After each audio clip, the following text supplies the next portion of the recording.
तो आप लोग सभी साथियों तक इस वीडियोस को, जो भी आपकी तैयारी कर रहे हैं उन लोगों तक इन वीडियोस को जरूर पहुंचाएं, ठीक है। उसके अलावा जितने भी कॉम्पिटिटिव एग्जाम होने हैं उत्तराखंड के अंदर, उन सभी के लिए ये वीडियोस काफ़ी इंपॉर्टेंट रहने वाली है, ठीक है। थोड़ा सा हटके होगा इस वीडियो में, वो आपको पता चल जाएगा इस वीडियो को देखने के बाद कि क्या क्या इसमें हटके हैं।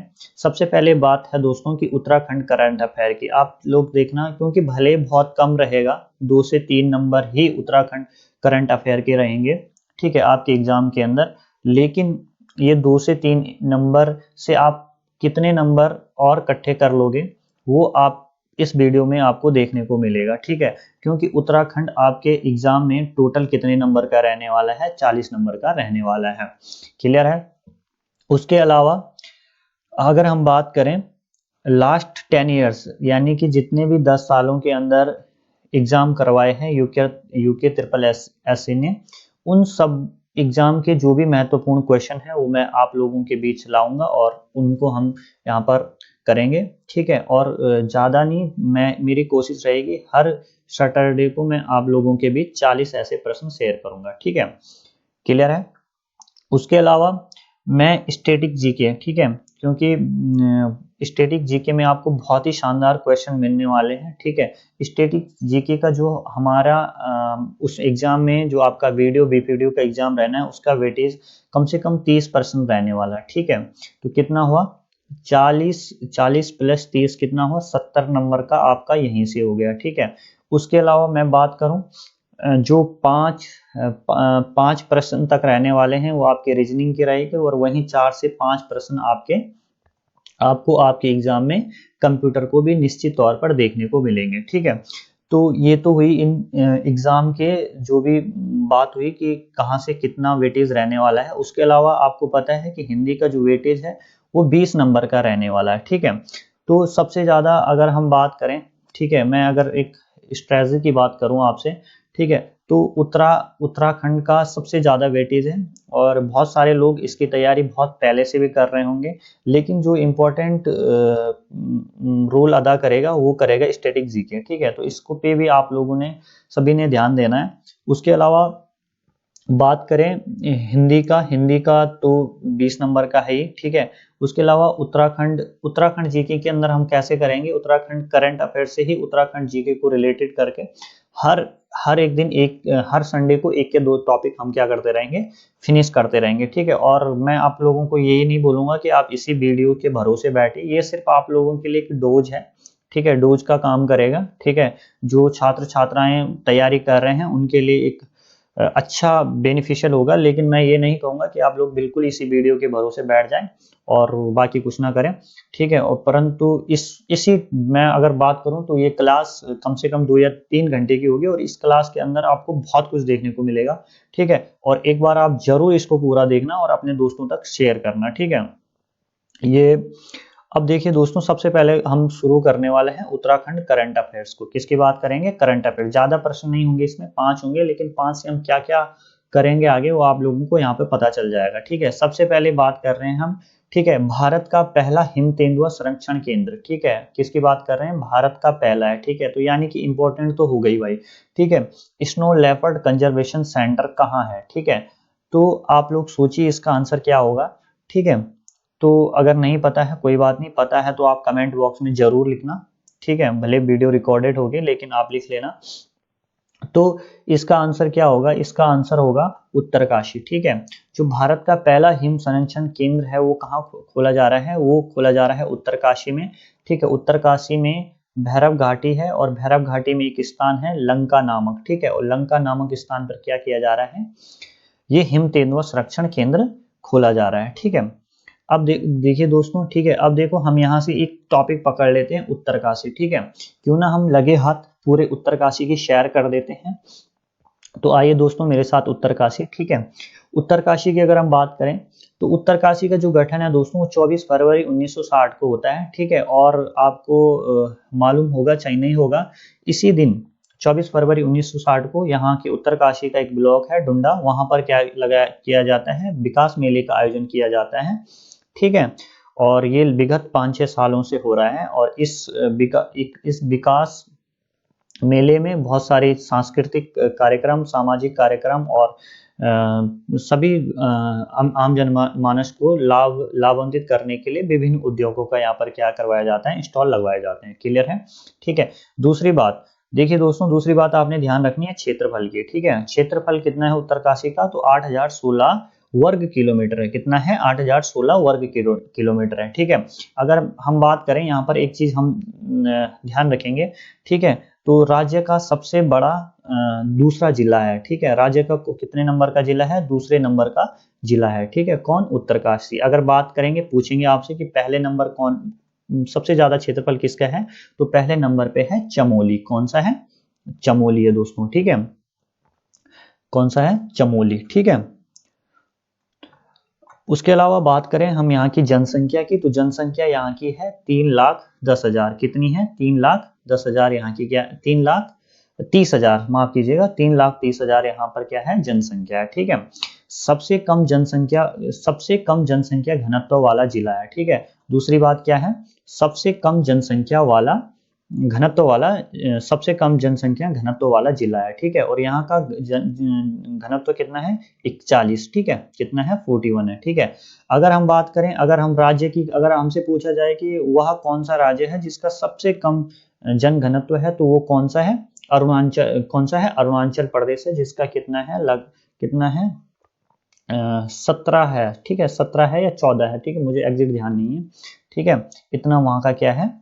जन घनत्व। ठीक है। अगर हम बात करें प्राचीन नाम की, तो यहाँ को उत्तरकाशी को ही क्या बोला जाता है? सौम्यकाशी बोला जाता है। और यहाँ को, इसी को क्या बोला जाता है? बाड़ाहाट बोला जाता है। और इसी को देवभूमि बोला जाता है। ठीक है, वैसे तो पूरे उत्तराखंड को देवभूमि बोला जाता है, लेकिन अगर हम पर्टिकुलरली अगर किसी जिले की बात आए कि वो कौन सा जिला है जिसको देवभूमि बोला जाता है, तो वो कौन सा है दोस्तों? हमारा उत्तरकाशी है। ठीक है। दूसरी बात, अगर अगर हम देखें मंदिर की बात करें यहाँ पर, तो मंदिर कौन कौन से हैं? विश्वनाथ का मंदिर है यहाँ पर, परशुराम का मंदिर है, अन्नपूर्णा का मंदिर है, शक्ति माता का मंदिर है, गंगोत्री का मंदिर है, यमुनोत्री का मंदिर है। ठीक है। यहाँ से आप लोग एक चीज और ध्यान रख सकते हैं, यहाँ पे एक चीज और मेंशन कर सकते हो आप लोग। ठीक है, कि इस गंगोत्री मंदिर का निर्माण किसने करवाया था? तो आप लोग ध्यान रखना, अमर मान सिंह थापा ने। ठीक है, अमर मान सिंह थापा ने इसका क्या कराया था? निर्माण करवाया था। ठीक है। उसके अलावा अगर हम बात करें, देखो दूसरा क्या पूछा जाता है उत्तरकाशी के अंदर? दर्रे पूछे जाते हैं। ठीक है, दर्रे कौन कौन से हैं? तो थांगला दरा है, मुलिंगला दरा है, नेलांगला दरा है और सांग चोकला दरा है। ठीक है, ये दर्रे आपने याद रखने हैं। ठीक है, कौन सा? थांगला, मुलिंग, नेलांगला और सांग चोकला। ठीक है। उत्तरकाशी और हिमाचल के बीच, उत्तरकाशी और हिमाचल के बीच कौन सा दरा है? ठीक है, तो ये आपने ध्यान रखना है, श्रीकंठ दरा, और सबसे पश्चिमी दरा भी ये है। ठीक है। उसके अलावा बात करें, उत्तरकाशी और चमोली के बीच कौन सा दरा है? तो कालिंदी दरा है। कौन सा दरा है? कालिंदी दरा है। ठीक है। उत्तराखंड का सबसे बड़ा ग्लेशियर कौन सा है? ठीक है, ये प्रश्न बहुत बार पूछा जाता है, एग्जाम में देखा है मैंने। ठीक है, तो ये उत्तराखंड का सबसे बड़ा ग्लेशियर कौन सा है? गंगोत्री ग्लेशियर है दोस्तों। कौन सा ग्लेशियर है? गंगोत्री ग्लेशियर है। ठीक है। उसके अलावा आप लोगों को कौन कौन से ग्लेशियर ध्यान रखने हैं? कहाँ? उत्तरकाशी के अंदर बंदरपुंछ याद रखना है, या यमुनोत्री याद रखना है, चांगथांग याद रखना है, चतुरंगी और डोरियानी। ठीक है। उसके अलावा अगर हम बात करें, राज्य का सबसे बड़ा राष्ट्रीय उद्यान कौन सा है? ठीक है, तो ये गंगोत्री राष्ट्रीय उद्यान है। और ये कहाँ है? ये भी कहाँ है? आपके उत्तरकाशी में है। 1989 में इसकी स्थापना होती है। 2390 यानी कि 2390 वर्ग किलोमीटर इसका क्या है? वर्ग इसका क्या है? वर्ग किमी इसका क्या है? विस्तार है। ठीक है। उसके अलावा यहाँ कौन कौन सा है? गोविंद राष्ट्रीय उद्यान है, गोविंद वन्य जीव विहार भी यही है। ठीक है। उसके अलावा भूकंप से रिलेटेड बात आती है कि भयानक भूकंप लगभग 7 रिएक्टर स्केल का जो जिसकी तीव्रता मापी गई थी, वो किस स्थान पर आया था? तो वो कहाँ आया था? उत्तरकाशी में आया था, और 20 अक्टूबर 1991 को आया था। और ठीक है, इसने यहाँ पर क्या की थी? बहुत तबाही मचाई थी। उसके अलावा हम बात करें कि किस जोन में आता है उत्तरकाशी, तो ये जोन 4 में आता है। ठीक है।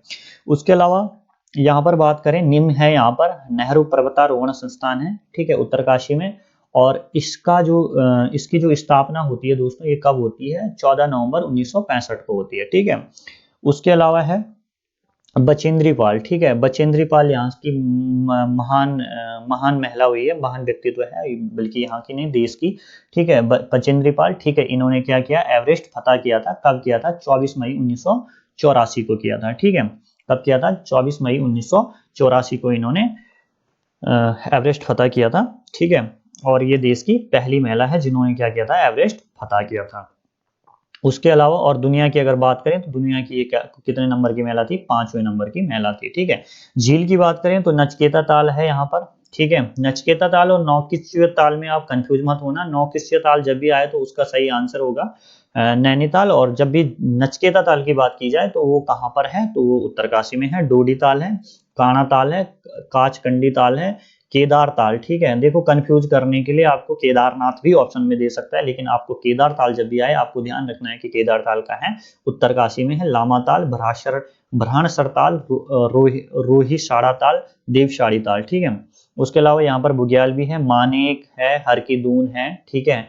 ये देखो ये बहुत कंफ्यूजन करने वाले हैं, देखो हर की दून दे देगा और ऑप्शन में दे देगा क्या, देहरादून, ठीक है। उसके लिए यहाँ पर दयारा भी है, पवाली कांठा भी है, सोनू गड्ढू भी है, कुश कल्याण भी है, केदार खर्ग है, देवदामनी है, गुलाब कांठा बुग्याल है, ठीक है। पहाड़ का देखो एक महत्वपूर्ण क्वेश्चन है, पहाड़ का रेगिस्तान किसे कहा जाता है, तो हमारा आंसर क्या होगा, नैलांग घाटी को क्या बोला जाता है, पहाड़ का रेगिस्तान बोला जाता है, ठीक है। लिंगानुपात में लिंगानुपात कितना है यहाँ का, 958 है, ठीक है। और कौन सा क्रम है जिले में, 9वां क्रम है, ठीक है। साक्षरता के मामले में अगर बात करें, ठीक है, तो साक्षरता कितनी है यहाँ की, 75.81 है, ठीक है। और कौन सा क्रम है, 10वां, ठीक है। मेले मेले कौन कौन से लगते हैं, विश्व मेले लगते हैं, माघ मेला लगता है, ये यहाँ के बहुत ही इंपॉर्टेंट मेले, ठीक है। चलिए आते हैं दोस्तों करंट अफेयर के दूसरे प्रश्न की ओर। भारत, देखो ये भी महत्वपूर्ण करंट अफेयर का क्वेश्चन है, भारत के सबसे बड़े पुल डोबरा चांटी, ठीक है, ध्यान रखना आप, डोबरा चांटी, ठीक है। पुल की गाथा, ठीक है, यानी कि इसके पर एक स्टोरी लिखी है कि पुस्तक के लेखक कौन है, ठीक है। तो आप सोचिए और कमेंट बॉक्स में अपना आंसर जरूर देना, ठीक है। अशोक कुमार है, ओम प्रकाश है, कंचन नेगी है, कि शीशपाल गुसाई है, ठीक है। तो आप लोग ध्यान रखना कि सटीक आंसर जो है वो क्या है, शीशपाल गुसाई है, ठीक है। शीशपाल गुसाई क्या है, इसके गुसाई आपको ध्यान रखना है, डोबरा चांटी पुल के वो है, ठीक है, गाथा इन्होंने लिखी है। अब ध्यान रखना दोस्तों, ठीक है, चीजों को अगर आप रिलेटेड करके याद रखोगे, ठीक है, और जिन लोगों को आप जानते हो उनकी इमेज बना के गुसाई याद रख लेना, और डोबरा चांटी पुल, जो भी पुल, भले आपने डोबरा चांटी पुल अभी देखा होगा चाहे नहीं देखा होगा, ठीक है, आप किसी भी पुल की एग्जाम वो इमेज बनाकर आप इस तरीके से पुल का आपने बना दिया कि ये पुल है, ठीक है, ये पुल है, और इस पुल के ऊपर कौन खड़े हो रखे हैं, गुसाई जी खड़े हो रखे, कौन खड़े हो रखे हैं, गुसाई जी खड़े हो रखे, ठीक है। और गुसाई जी क्या कर रहे हैं, इस पुल के ऊपर चल रहे हैं, ठीक है। तो आप इस तरीके से रिलेटेड करके, ठीक है, तो जब भी आप पुल की बात आएगी, डोबरा चांटी पुल की बात आएगी, आप किसको ध्यान रखोगे, शीशपाल गुसाई जी को ध्यान रखोगे, ठीक है। चलिए आगे बढ़ते हैं, अब थोड़ा सा इसका पोस्टमार्टम कर लेते हैं डोबरा चांटी पुल का, ठीक है। देखिए दोस्तों, इसका उद्घाटन जो होता है वो 8 टिहरी में है, और इसका उद्घाटन कब होता है, 8 नवंबर 2020 को इसका क्या होता है, उद्घाटन होता है, ठीक है। यहाँ देश का सबसे लंबा सस्पेंशन ब्रिज है, ठीक है, यानी झूलता हुआ पुल है, ठीक है। इसका कार्य कब शुरू हुआ था, 2006 से शुरू हुआ था, अब जाकर 2020 में, ठीक है। काफी लंबी चर्चा रही थी इसमें, ठीक है, अब बहुत ही बड़ा पॉलिटिकल मुद्दा भी है, मुद्दा भी रहा था ये कि कब बनेगा कब बनेगा, ठीक है। इतनी सरकारें आई गई लेकिन पुल नहीं बना, ठीक है, लेकिन फाइनली ये पुल कब बन जाता है, 8 नवंबर 2020 को बन जाता है, ठीक है। प्रताप नगर व टेरी को ये जोड़ता है, ठीक है, यहाँ पे मिस्टेक हो गई, यहाँ पे आप ना कर लेना, ठीक है, प्रताप नगर और टेरी को जोड़ता है, ठीक है। पुल की चौड़ाई कितनी है, 7 मीटर है, ठीक है। और लंबाई की बात करें तो इसकी टोटल लंबाई कितनी है, 725 मीटर है, ठीक है, 725 मीटर है, ठीक है। पुल का डिजाइन किसके द्वारा तैयार किया गया, तो कोरियन कंपनी है, कहाँ की, योशिन द्वारा, ठीक है, कोरियन कंपनी है, ठीक है, उसके द्वारा क्या किया गया है, पुल का डिजाइन तैयार किया है, ठीक है। अब देखो यहाँ पे आपके देखो और ऑप्शन भी हैं, अशोक कुमार है, कंचन नेगी है, और ओम प्रकाश है, ठीक है। क्यों ना हम तीनों को भी देख लें, ठीक है। देखो जो ये अशोक कुमार है, ठीक है, ये अशोक कुमार क्या है, वर्तमान में पुलिस निदेशक है, क्या है, पुलिस महानिदेशक है, ठीक है, यानी आप जिन्हें आप डीजीपी बोलते हैं वो है, ठीक है। ओम प्रकाश क्या है, मुख्य सचिव है। कंचन नेगी, ठीक है, इनको हाल ही में एशिया एक्सीलेंट अवार्ड से सम्मानित किया गया, ठीक है। ये कंचन नेगी को आए अगर तो क्या किया गया है, इनको हाल ही में ही एशिया एक्सीलेंस अवार्ड से क्या किया गया है, सम्मानित किया गया। ठीक है, चलिए आगे चलते हैं। जानवरों के लिए देश का पहला क्वारंटीन सेंटर कहाँ बनाया गया है? ठीक है, कहाँ है? ठीक है, तो आपको ध्यान रखना है, क्वारंटीन सेंटर की बात हो रही है। ठीक है, इंसानों के लिए नहीं बल्कि किसके लिए? जानवरों के लिए। ठीक है, तो ऑप्शन में आपके पास काजीरंगा नेशनल पार्क है, सिमलीपाल नेशनल पार्क है, राजाजी नेशनल पार्क है और जिम कॉर्बेट नेशनल पार्क है। तो इसका जो आप सही आंसर है वो आप बता दीजिएगा कमेंट बॉक्स में। लेकिन आप लोग इसका जो जिन लोगों को नहीं पता होगा उन लोगों के लिए, ठीक है, मैं बताना चाहता हूँ कि इसका जो जानवर के लिए लिए देश का पहला क्वारंटीन सेंटर कहाँ है, तो वो देखो जिम कॉर्बेट नेशनल पार्क है। ठीक है, तो आपको ध्यान रखना है। ठीक है, जिम कॉर्बेट के बारे में अभी मैं आपको बताऊंगा। ठीक है, ये देखो ये भारत का ही नहीं बल्कि कहाँ का, पूरे एशिया का सबसे पहला नेशनल पार्क है, राष्ट्रीय उद्यान है। ठीक है, तो क्यों ना हम इस पूरे जिम कॉर्बेट नेशनल पार्क का हम क्या करें, पोस्टमार्टम करें। ठीक है, इसको हम पूरा एक एक चीज हम इसके बारे में देखें, तो आइए देखते हैं। ठीक है, तो देखें, अगर हम देखें जिम कॉर्बेट नेशनल पार्क, ठीक है, तो जिम कॉर्बेट नेशनल पार्क है, इसकी स्थापना होती है 1936 में। ठीक है, कब होती है? 1936 में। देखो ये बहुत ही महत्वपूर्ण है, आप लोगों ने इसको ध्यान रखना है। ठीक है, उसके अलावा अगर हम देखें तो इसके संस्थापक कौन थे? सर हैली थे। ठीक है, सर हैली थे। ठीक है, देखो अब इसके पुराने नाम, ठीक है, 1936 से 1947 तक। ठीक है, यानी कि जब तक आज़ादी नहीं मिल जाती थी, हम आज़ादी नहीं मिली थी, तब तक इसका 1936 से 47 तक इसका नाम क्या था? हैली नेशनल पार्क था। क्या था? हैली नेशनल पार्क था। ठीक है, उसके बाद 1947 में हम आज़ाद होते हैं। ठीक है, उसके बाद 10 साल तक 1947 से 1957 तक इसका नाम क्या पड़ा? Ramganga national park. ठीक है, रामगंगा नेशनल पार्क क्यों पड़ा? क्योंकि यहाँ से ही होकर कौन सी नदी बहती है? रामगंगा बहती है। ठीक है, लेकिन 1957 के बाद क्या किया गया? इसका नाम चेंज कर दिया गया और इसका नाम क्या पड़ गया? जिम कॉर्बेट नेशनल पार्क पड़ गया। ठीक है, जिम कॉर्बेट क्यों पड़ा? क्योंकि जो जिम कॉर्बेट हैं ये बहुत बड़े प्रकृति प्रेमी व्यक्ति थे, इसलिए इनके नाम पर इस कॉर्बेट का नाम, इस पार्क का नाम और इस उद्यान का नाम क्या रखा गया? जिम कॉर्बेट नेशनल पार्क रखा गया। ठीक है, चलिए आगे बढ़ते हैं दोस्तों। क्षेत्रफल की बात करें तो यहाँ का क्षेत्रफल 500 किलोमीटर स्क्वायर है। ठीक है, 520 किलोमीटर स्क्वायर है। ठीक है, और ये इसका विस्तार आपसे बार बार पूछा जाता है, इसका विस्तार कहाँ से कहाँ तक है? पौड़ी व नैनीताल में इसका विस्तार है। ठीक है, पौड़ी और नैनीताल में इसका क्या है? विस्तार है। चलिए आगे देखते हैं। बात करते हैं इसके मुख्यालय की, तो इसका मुख्यालय कहाँ है?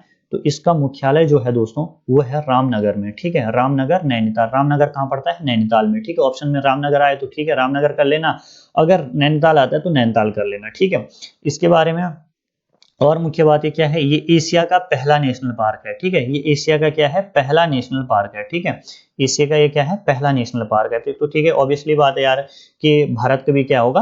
पहला होगा। ठीक है, सबसे ज्यादा पर्यटक यहीं आते हैं। ठीक है, सबसे ज्यादा पर्यटक कहाँ आते हैं? यहीं आते हैं। देखो पर्यटक की बात करें कहाँ कहाँ आते हैं, तो कर्म आप ध्यान रखना, सबसे ज्यादा आते हैं यहीं जिम में आते हैं। ठीक है, सबसे जिम में आते हैं। उसके बाद कहाँ आते हैं?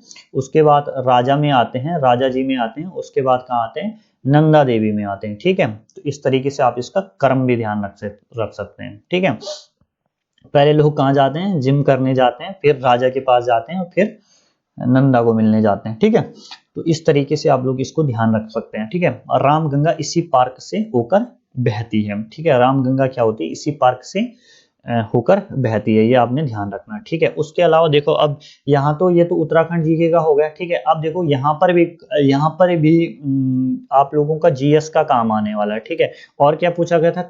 काजीरंगा नेशनल पार्क कहाँ है? तो ये आपका दोस्तों असम में है। कहाँ है? असम में है। ठीक है, देखो ये सिमलीपाल हाल में ही पूछा था, आबकारी का जो पेपर हुआ था 10 जनवरी को, उसमें पूछा गया था कि सिमलीपाल नेशनल पार्क कहाँ है? तो ओडिशा में है। कहाँ है? ओडिशा में। ठीक है, उसके अलावा और चीज देख लो, सबसे बड़ा नेशनल पार्क अगर आपसे पूछा जाता है कि सबसे बड़ा नेशनल पार्क कौन सा है, तो वो है हेमिस नेशनल पार्क। ठीक है, और ये कहाँ है? लद्दाख में। ठीक है, पहले कहाँ पड़ता था? जम्मू कश्मीर में, लेकिन ठीक है आपको पता है कि अक्टूबर 2019 से क्या हो गया है? एक नया क्या बना? लद्दाख और जम्मू कश्मीर नए केंद्र शासित बने। ठीक है, तो हेमिस नेशनल पार्क कहाँ पड़ता है? लद्दाख में पड़ता है। ठीक है, उसके अलावा उत्तराखंड का सबसे बड़ा नेशनल पार्क, ठीक है, देखो सबसे पुराना पूछे तो कौन है? जिम कॉर्बेट है। सबसे नया पूछे तो कौन सा है, गंगोत्री नेशनल पार्क, ठीक है, कौन सा है, गंगोत्री नेशनल पार्क, ठीक है। यहाँ पे मैंने इसका क्षेत्रफल भी मेंशन किया है, कितना है 2390, ठीक है, 2390 आप ध्यान रख सकते हो, ठीक है, वर्ग किलोमीटर है, ठीक है, ठीक है। देश वो उत्तराखंड का सबसे बड़ा नेशनल पार्क है, ठीक है। और अगर देश का पूछेंगे तो कौन सा है, हेमिस नेशनल पार्क है, ठीक है। उसके अलावा राजा जी नेशनल पार्क ऑप्शन में था, तो ये कहाँ है, ये है आपका उत्तराखंड में, कहाँ है, उत्तराखंड में, ठीक है। और इसका इसका जो मुख्यालय है वो कहाँ है, देहरादून में, ठीक है, ठीक है। अब देखें इसकी स्थापना कब होती है, इसकी स्थापना होती है 1983 में होती है, ठीक है। और ये कितना है, ये कितना है इसका किलोमीटर में, कितने किलोमीटर है इसका वो जो क्षेत्रफल है वो है 820 वर्ग किमी, यानी कि 820 किलोमीटर स्क्वायर इसका क्या है, क्षेत्रफल है, ठीक है। उसके अलावा अगर हम देखें अवस्थिति देखें तो ये कहाँ पड़ता है, देहरादून में पड़ता है, हरिद्वार में पड़ता है और पौड़ी में पड़ता है, ठीक है, देहरादून हरिद्वार पौड़ी, ठीक है। और वो कहाँ था आपका, जिम कारपेट कहाँ फैला था, पौड़ी और नैनीताल में था, ठीक है।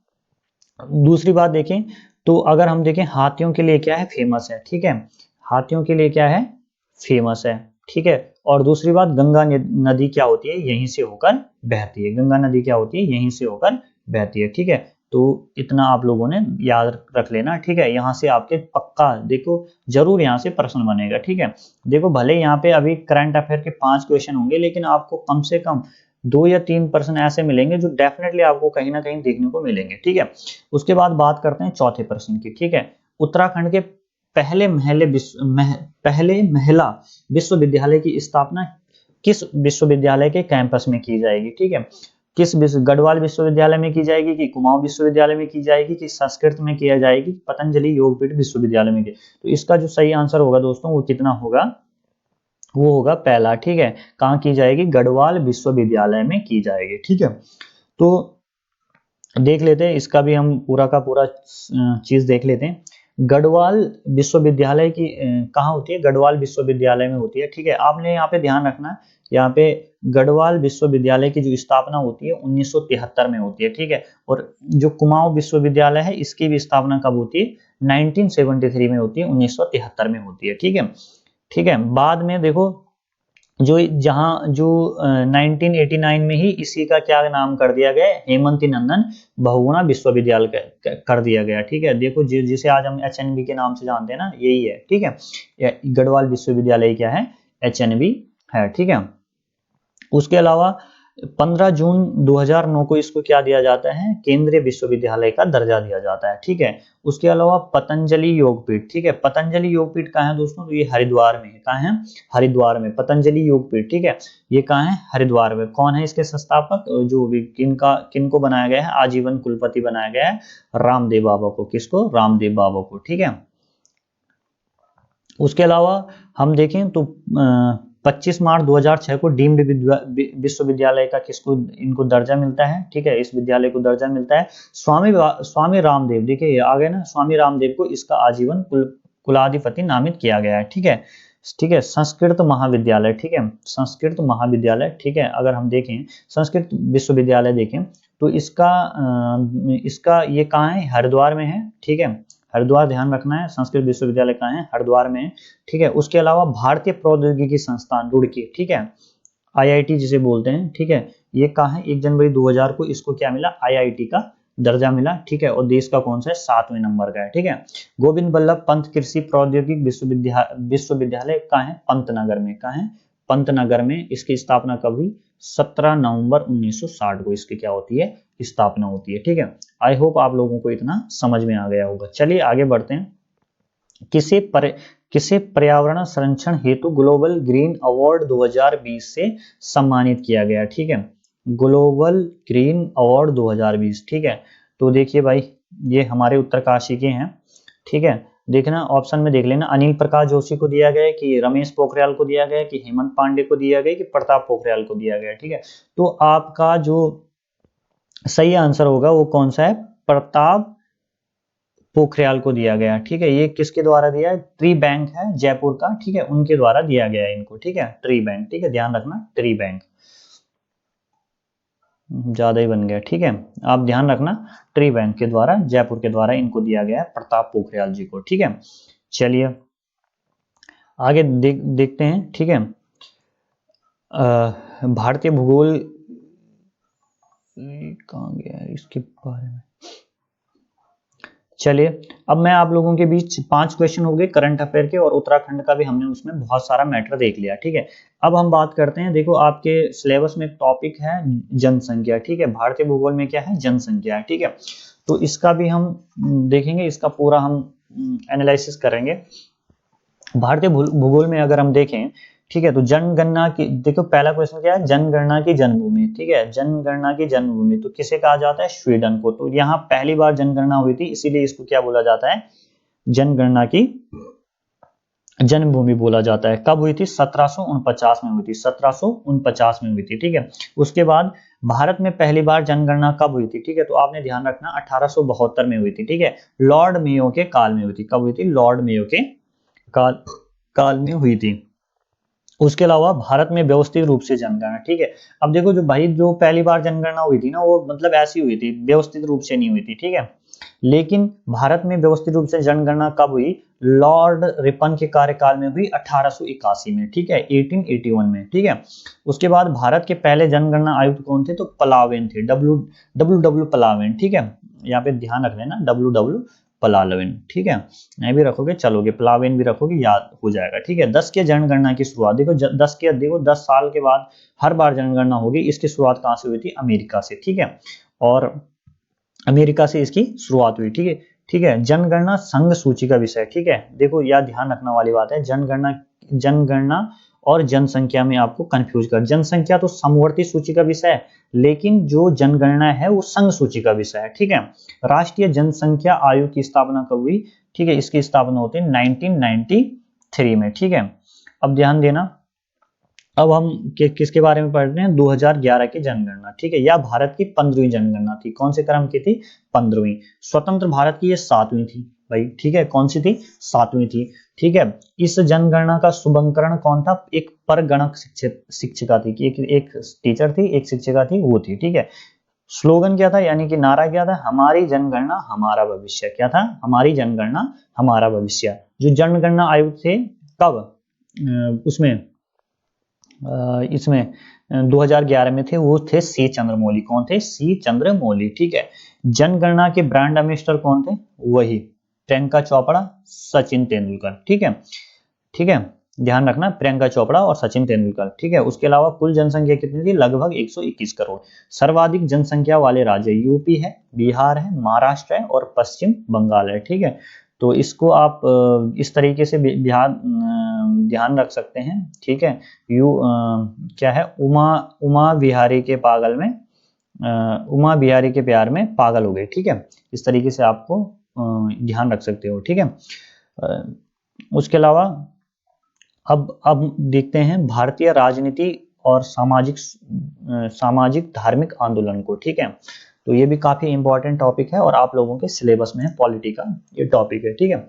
तो इसमें हम दोस्तों देखें, भारतीय राजनीति, सामाजिक, धार्मिक सुधार आंदोलन, ठीक है। याद रखना, ये एक मैराथन टाइप की क्लास है, ठीक है। सब कुछ होगा इसमें, ठीक है। ये आपके रिवीजन के लिए, अगर जिन लोगों ने पहले से पढ़ा है तो उनको लिए काफी ये बहुत बेनिफिशियल होने वाली है, ठीक है। और डीप जरूर पढ़िए आप, ठीक है, बार बार देखिए, हो जाएगा क्लियर, ठीक है। भारतीय राजनीति, सामाजिक, धार्मिक सुधार आंदोलन, ठीक है। ब्रह्म समाज की स्थापना कब हुई, 20 अगस्त 1828 को होती है, ठीक है। ब्रह्म समाज की स्थापना कब होती है, 20 अगस्त 1828 को होती है, ठीक है। संस्थापक कौन थे, राजा राम मोहन राय, ठीक है। संस्थापक कौन थे इसके, राजा राम मोहन राय। कहाँ की, कलकत्ता में की, ठीक है। उसके अलावा उद्देश्य क्या था, तत्कालीन हिंदू समाज में व्याप्त बुराइयों को समाप्त करना है, ठीक है। इसका उद्देश्य क्या था, तत्कालीन जो उस टाइम का जो समाज था उसमें क्या करना है, जो हिंदू समाज था उसमें व्याप्त बुराइयां, देखो कई तरीके की बुराइयां आ गई थी हिंदू समाज में, उसको समाप्त करने के लिए राजा राम मोहन ने क्या किया, राजा राम मोहन ने 1828 में क्या किया, एक ब्रह्म समाज एक स्थापना की, एक संगठन बनाया जिसका नाम क्या रखा, ब्रह्म समाज रखा, ठीक है। जैसे क्या करना था इनका काम, देखो सती प्रथा को खत्म करना, जातिवाद को खत्म करना, अस्पृश्यता को खत्म करना, अस्पृश्यता यानी छुआछूत और बहुविवाह, ठीक है। पहले के जमाने क्या होता था कि मतलब एक आदमी दो दो तीन तीन चार चार शादी कर लेता था, ठीक है, जिससे स्त्रियों की दशा में काफी खराब रहती थी, ठीक है। अस्पृश्यता थी, छुआछूत था, ठीक है, समाज में, ठीक है, उच्च वर्ग निम्न वर्ग था, जातिवाद था, ठीक है, सती प्रथा थी, ठीक है। अब देखो आप लोग इतिहास को देखोगे कि एक राजा था, ठीक है, और उस राजा के साथ 40 औरतें क्या हो गई, सती हो गई, ठीक है। तो इस तरीके से ये चीजें थी। तो इन बुराइयों को खत्म करने के लिए, ठीक है, राजा राम मोहन ने क्या किया, राजा राम मोहन ने ब्रह्म समाज की स्थापना की, ठीक है, ठीक है। राजा राम मोहन राय को ही भारत के पुनर्जागरण का जनक माना जाता है, ठीक है, ब्रह्म समाज।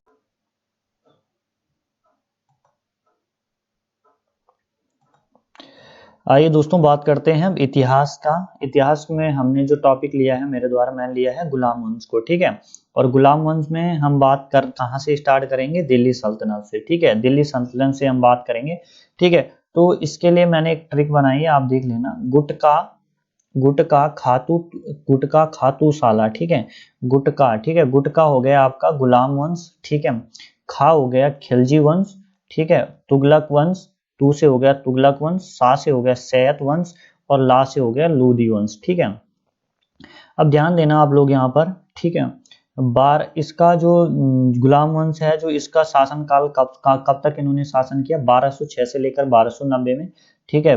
फिर खिलजी वंश आया, कब से कब तक रहा, 1290 से लेकर 1320 तक रहा, ठीक है। उसके बाद आपका तुगलक वंश आया, जिसने यहाँ पर शासन काल किया भारत में 1320 से लेकर 1414 तक। उसके बाद आया सेहद वंश, ठीक है, इसने 1414 से लेकर 1451 तक, ठीक है। उसके बाद लोधी वंश आता है, जिसने 1451 से लेकर 1526 तक, ठीक है। तो देखिए इस जीएस में ये प्रश्न किस टाइप से बन सकता है, ठीक है। आप लोगों से कालक्रम पूछा जा सकता है कि सबसे पहले कौन सा, इन चारों में चार ऑप्शन दे देगा कि कौन सा है, ठीक है, या फिर चार चीजें, चारों का कालक्रम आपको मिलाने को दे देगा, ठीक है। लेकिन यहाँ से अगर देखो सिलेबस में दिया है तो आने की संभावना है, ठीक है। कुछ ऐसे टॉपिक होते हैं जहां से बार बार प्रश्न आते हैं, उनमें से ये एक है, ठीक है। चलिए आगे बढ़ते हैं, ठीक है। हम आज देखेंगे गुलाम वंश के बारे में देखेंगे इतिहास के अंदर, ठीक है। गुलाम वंश का देखो कार्यकाल मैंने आपको पहले बताया, कब से कब तक रहा, 1206 से 1290 तक रहता है, ठीक है। अब देखो इसका देखो जो इसका गुलाम वंश का जो संस्थापक है वो कौन है, कुतुबुद्दीन ऐबक है, ठीक है। ये कुतुबुद्दीन ऐबक कौन था, ये गौरी, मोहम्मद गौरी आया था ना, देखो मोहम्मद गौरी, ठीक है। तो गौरी आया था, कब हराया था, 1100, यहाँ पे देख लेना आप, 1191 में एक युद्ध होता है तराइन का, ठीक है, तराइन का पहला युद्ध, ठीक है। तो वो किस किस के बीच में होता है, तराइन का पहला युद्ध किस किस के बीच में होता है पृथ्वीराज चौहान के बीच में, और किसके बीच में, पृथ्वीराज चौहान और किसके, मोहम्मद गौरी के, ठीक है, मोहम्मद गौरी के बीच में होता है। तो मोहम्मद गौरी के बीच में होता है, कब होता है, 1191 में, ठीक है। तो इसमें पहली बार तो कौन जीत जाता है, पृथ्वीराज चौहान जीत जाता है, ठीक है। लेकिन अगली बार जयचंद की सहायता से, ठीक है, कौन जीत जाता है, फिर 1192 में फिर होता है तराइन का द्वितीय युद्ध, और इसमें कौन कौन जीत जाता है, मोहम्मद गौरी जीत जाता है, ठीक है। अब मोहम्मद गौरी ने अपने 4 गुलाम रखे थे, और उन्हीं 4 गुलाम में से ये कुतुबुद्दीन ऐबक भी था, जिसको ये हमारा भारत वाला हिस्सा है, दिल्ली वाला हिस्सा है, ये किसको दिया था, कुतुबुद्दीन ऐबक को दिया था, ठीक है। तो शासनकाल कितना है, 1206 से लेकर 1210 तक है, ठीक है, किसका, कुतुबुद्दीन ऐबक का, ठीक है। गुलाम वंश और दिल्ली सल्तनत का संस्थापक है, ठीक है, क्या है, गुलाम वंश और दिल्ली सल्तनत का ये क्या है, संस्थापक है, ठीक है। उसके अलावा इसी ऐबक जो शब्द है ना, इसके पीछे ऐबक लगा है, इसका अर्थ होता है चंद्रमा का देवता, ठीक है, चंद्रमा का देवता, ठीक है। तो आपने ध्यान, अगर ऐबक का अर्थ पूछे तो क्या है, चंद्रमा का देवता, ठीक है, इसका दूसरा नाम भी है, ठीक है। ये देखो यहाँ पे आ गया ना, मोहम्मद गौरी का गुलाम था, ठीक है। उसके अलावा ऐबक ने सिपा सलार की उपाधि धारण की, ये बहुत इंपॉर्टेंट है भाई, ठीक है। देखो इसने अपने आप को सुल्तान नहीं बोला, ठीक है, इसने बोला कि मैं एक उसका अदना सा एक कार्यकर्ता हूँ, या फिर जो भी हूँ, गुलाम हूँ, किसका, मोहम्मद गौरी का। तो इसने कभी सुल्तान की उपाधि नहीं ली, और ना ये कभी गद्दी में बैठा है, ऐसा बोला जाता है, ठीक है। सिपा सलार की उपाधि इसने धारण की थी, ठीक है। इसके अलावा इसका नाम लाख बख्श है, क्या है, लाख बख्श है, ठीक है। मतलब ये बहुत अच्छा आदमी है, ठीक है, मतलब बहुत अच्छा आदमी था। हातिम ताई भी इसे बोला जाता है। कुरान खां भी इसी का नाम था भाई, ठीक है। ऐबक की राजधानी कहाँ थी? लाहौर थी, ठीक है। ऐबक ने अपने गुरु सूफी संत ख्वाजा कुतुबुद्दीन बख्तियार काकी, ठीक है, ये नाम आपको ध्यान रखना है भाई, के नाम पर दिल्ली में कुतुब मीनार की नींव रखी, ठीक है, जिसे इल्तुतमिश ने क्या करवाया? पूरा करवाया, ठीक है। और कब कराया? 1229 में, ठीक है, ये भी आपने ध्यान रखना है, ठीक है। देखो काम तो किसने शुरू कराया था? इसने शुरू कराया था, कुतुब बिन ऐबक ने। लेकिन इसको पूरा करने का काम किसने किया? इसको पूरा करने का काम किया इल्तुतमिश ने, ठीक है। इसको पूरा जो काम हुआ इल्तुतमिश ने कराया, ठीक है। ऐबक ने कुब्बत अल इस्लाम, ठीक है, ध्यान रखना, कुब्बत अल इस्लाम हुआ क्या बनाया? अढ़ाई दिन का झोपड़ा बनाया, ठीक है, अढ़ाई दिन का झोपड़ा, ठीक है। ये इसकी दो स्थापित कला में इसके बहुत ये दो महत्वपूर्ण है, ठीक है, ये आपने ध्यान रखना है, ठीक है। देखो 1210 में क्या होता है? ये चौगान खेलते होता है ना, पोलो पोलो, जिसको पोलो भी बोलते हैं, इसको चौगान, ठीक है। तो पोलो खेलते समय इनकी क्या हो जाती है? मृत्यु हो जाती है, ठीक है। पोलो खेलते समय इनकी क्या हो जाती है? मृत्यु हो जाती है, ठीक है। और अब इसका उत्तराधिकारी ध्यान रखना भाई, ठीक है। उत्तराधिकारी होता है इनका आराम शाह, ठीक है। जैसा नाम वैसा काम, ठीक है। यह बहुत ही अयोग्य था और आलसी टाइप का आदमी था, ठीक है। तो अब देखो परंपरा क्या थी कि अब देखो जैसे कुतुबुद्दीन ऐबक है ना, तो कुतुबुद्दीन ऐबक क्या था? गुलाम था, ठीक है। उसी तरीके से कुतुबुद्दीन का ऐबक का जो एक गुलाम था, ठीक है, और दामाद भी था, ठीक है, इल्तुतमिश, ठीक है। तो इसने बोला इसने देखो ये जो आराम सा था ये काबिल तो था नहीं, तो दिल्ली की जनता ने बोला कि भाई तुम इनको हटा के इनको मार मूर के जो भी करना है इसको हटाओ और तुम राजा बन जाओ। तो ठीक है, इसने बोला ठीक है भाई बन जाता हूँ, ठीक है। तो इल्तुतमिश ने क्या किया कि आराम शाह की क्या कर दी? हत्या कर दी, ठीक है। तो ये जो आराम शाह है इसका चैप्टर किसने क्लोज कर दिया? इल्तुतमिश ने इसका चैप्टर क्लोज कर दिया, ठीक है। और खुद इसने कौन सा युद्ध हुआ था इनके बीच में? जूड़ का युद्ध, ठीक है, याद रख सकते हैं आप, ठीक है। तो इल्तुतमिश क्या हो गया? विजय हो गया, ठीक है। तो इतना आप लोगों के समझ में आ गया होगा, ठीक है, आप लोगों को। अब देखो भाई, ठीक है, अब देखो अगला जो चीज आने वाली ना भाई पॉलिटी में, वो बहुत ही जबरदस्त है, ठीक है। और मैं आप लोगों के बीच उन अनुच्छेदों की लेकर आया हूँ जो एग्जाम की दृष्टि से बहुत ही ज्यादा महत्वपूर्ण रहने वाले हैं, ठीक है। तो देखो भाई, संघ का पहला अनुच्छेद, ठीक है, अनुच्छेद 1, ठीक है, संघ का नाम तथा राज्य क्षेत्र। देखो संघ का नाम और राज्य क्षेत्र, ठीक है। तो अगर हम बात करें तो आज हमारे कितने राज्य हैं हमारे देश में? 28 राज्य हैं। वह कितने हैं केंद्र शासित प्रदेश? कितने हैं? 8 है, ठीक है। 28 राज्य और 8 केंद्र शासित प्रदेश, ठीक है। आप लोगों को ध्यान होगा 8 9 थे, लेकिन 26 जनवरी 2020 को इनको क्या दमन द्वीप और दादर नागर हवेली को मिला के सब क्या कर दिया? एक कर दिया, ठीक है। उसके अलावा आप लोग ध्यान रखना अनुच्छेद 2 में क्या है? नए राज्यों का प्रवेश व स्थापना, ठीक है, नए राज्यों का प्रवेश व स्थापना, ठीक है। उसके अलावा नए 3 में क्या है? नए राज्यों का निर्माण और वर्तमान राज्यों के क्षेत्रों, सीमाओं या नामों में परिवर्तन, ठीक है, ये अनुच्छेद 3 में है, ठीक है। उसके अलावा ध्यान रखना 5 से 11 में नागरिकता के बारे में बताया गया है, ठीक है। 14 में क्या बताया गया है? विधि के समक्ष समानता, ठीक है, यानी कि कानूनी तौर पे किसी से भी कोई भेदभाव नहीं किया जा सकता, ठीक है। उसके अलावा अनुच्छेद 15 में क्या है? धर्म, मूल वंश, जाति, लिंग या जन्म के इसके आधार पर भेदभाव पर प्रतिषेध, कोई मतलब भेदभाव नहीं होगा, ठीक है। कौन से अनुच्छेद? धर्म, मूल वंश, जाति, लिंग या जन्म के स्थान पर कोई भेदभाव नहीं होगा, ठीक है। उसके बाद है अनुच्छेद 17, ठीक है, अस्पृश्यता का अंत, ठीक है, यानी कि छुआछूत जो भी है उसका अंत है इसमें, ठीक है। ऐसा करेगा तो उस आदमी के ऊपर भी कानूनी कार्रवाई की जाएगी, ठीक है। 18 में क्या है भाई? 18 में है उपाधियों का अंत। क्या है? उपाधियों का अंत, ठीक है। होता है ना कि राजा साहब, ये साहब, वो साहब, ठीक है, तो ये कुछ नहीं चलेगा, ठीक है। ये उपाधियों का अंत किसमें है? अनुच्छेद 18 में। उसके बाद है अभिव्यक्ति की स्वतंत्रता, ठीक है, अभिव्यक्ति की स्वतंत्रता, ठीक है, किसमें है? अनुच्छेद 19 में है, ठीक है। उसके बाद अनुच्छेद 21 में, ठीक है, प्राण एवं दैहिक स्वतंत्रता, ठीक है। अब आप यहाँ पे ध्यान रखो कि प्राण व दैहिक स्वतंत्रता किसमें है? अनुच्छेद 21 में है, ठीक है। अब ध्यान रखना यहाँ पे एक अनुच्छेद आप लोग और ध्यान रखना 21A करके, ठीक है। तो इसमें क्या है? प्राथमिक शिक्षा का अधिकार है, ठीक है, प्राथमिक शिक्षा का अधिकार है, ठीक है। तो इसको आप ध्यान रखना। तो ये कब हुआ? ये 2000, ये अधिनियम कब आया? 2000, राइट टू एजुकेशन, क्या बोलते हैं? RTE ठीक है, आरटी अधिनियम है, ये कब आया, ये आया आपका 2009 में आया, ठीक है। और इसमें क्या है, प्राथमिक शिक्षा का राइट टू एजुकेशन है, ठीक है। तो दूसरी बात, इतना हो गया, 21 तक आप लोगों ने देखा प्राण व दैहिक स्वतंत्रता, मतलब ठीक है, आपको मतलब स्वतंत्रता से जीने का अधिकार है, ठीक है, कोई वो आपके ऊपर वो कोई बंदिशें नहीं है, ठीक है। तो इस चीज से रिलेटेड है। अनुच्छेद 25 से 28 तक की बात करें तो इसमें धार्मिक स्वतंत्रता, ठीक है, की बात की गई है, ठीक है, 25 से 28 तक, ठीक है। उसके बाद देखो बहुत ही महत्वपूर्ण है भाई अनुच्छेद 32, ठीक है। अनुच्छेद 32 में क्या, संवैधानिक उपचारों का अधिकार है, ठीक है। और इसी को क्या बोला गया है, जो भीमराव अंबेडकर के द्वारा बोला है, संविधान की आत्मा भी इसी को बोला गया है, अनुच्छेद 32 को, ठीक है।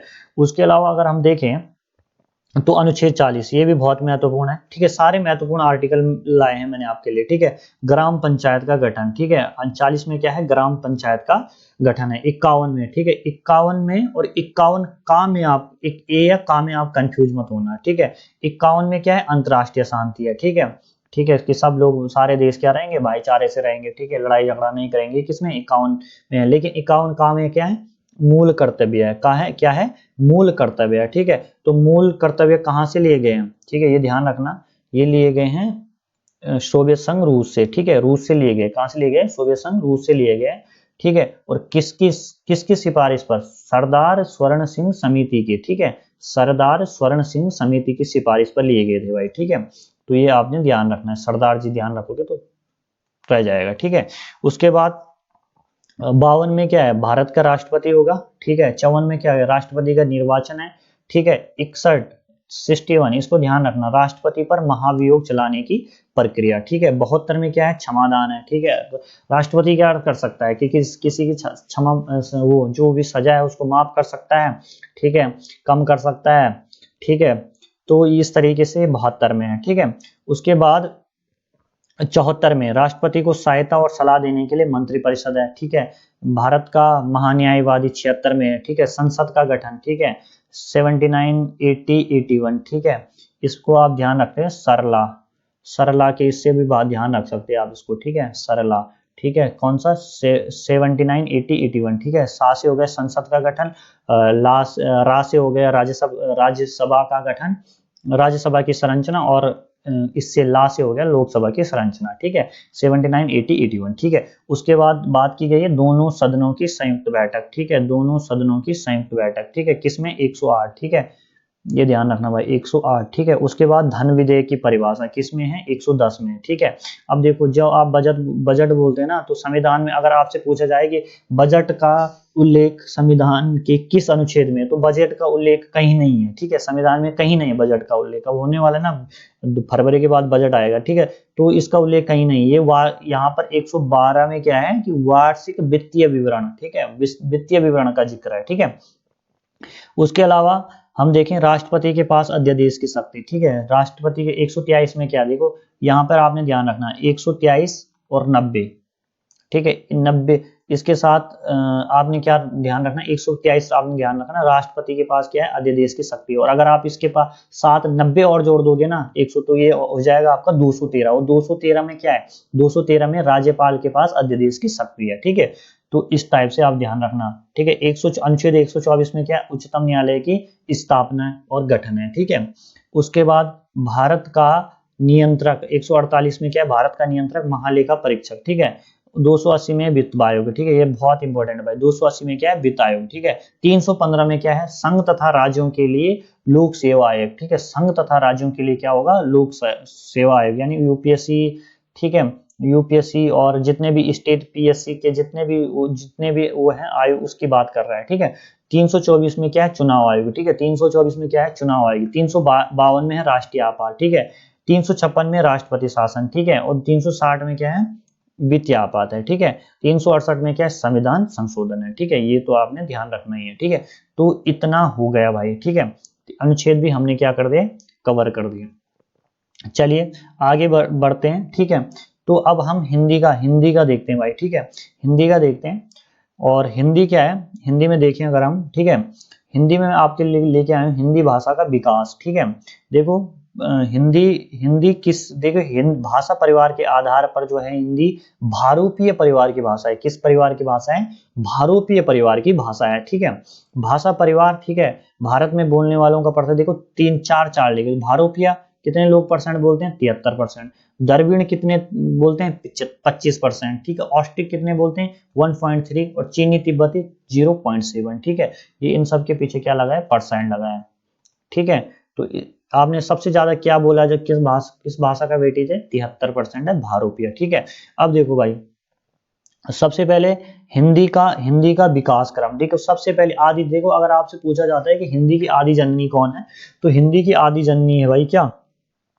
संस्कृत। ठीक है, क्या है? संस्कृत। संस्कृत के बाद कौन सी भाषा है? पाली। ठीक है, उसके बाद कौन सा है? प्राकृत। उसके बाद क्या है? अपभ्रंश। इसके बाद क्या है? अवहट्टु। ठीक है, उसके बाद क्या है? हिंदी। ठीक है, तो ये अपभ्रंश के बाद कहीं कहीं पे क्या दिया रहता है कि अपभ्रंश के बाद हिंदी है, लेकिन इसके पहले क्या है? अवहट्टु भी है। जिस तरीके से ऑप्शन में क्रम दिया रहेगा तो उस तरीके से आपने करना है। ठीक है, अब ध्यान देना, हिंदी को 14 सितंबर 1949 को संवैधानिक रूप में राजभाषा घोषित कर दिया गया। ठीक है, तो राजभाषा कब घोषित किया गया भाई?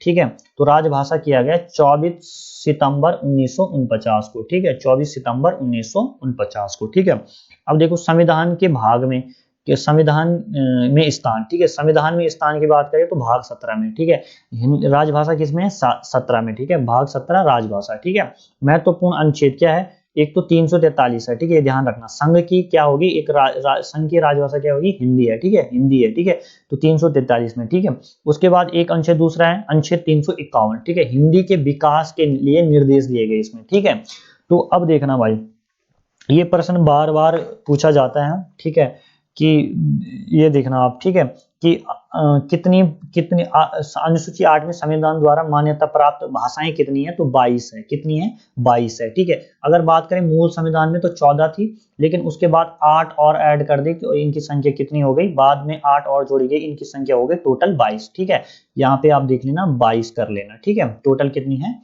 22 है भाई।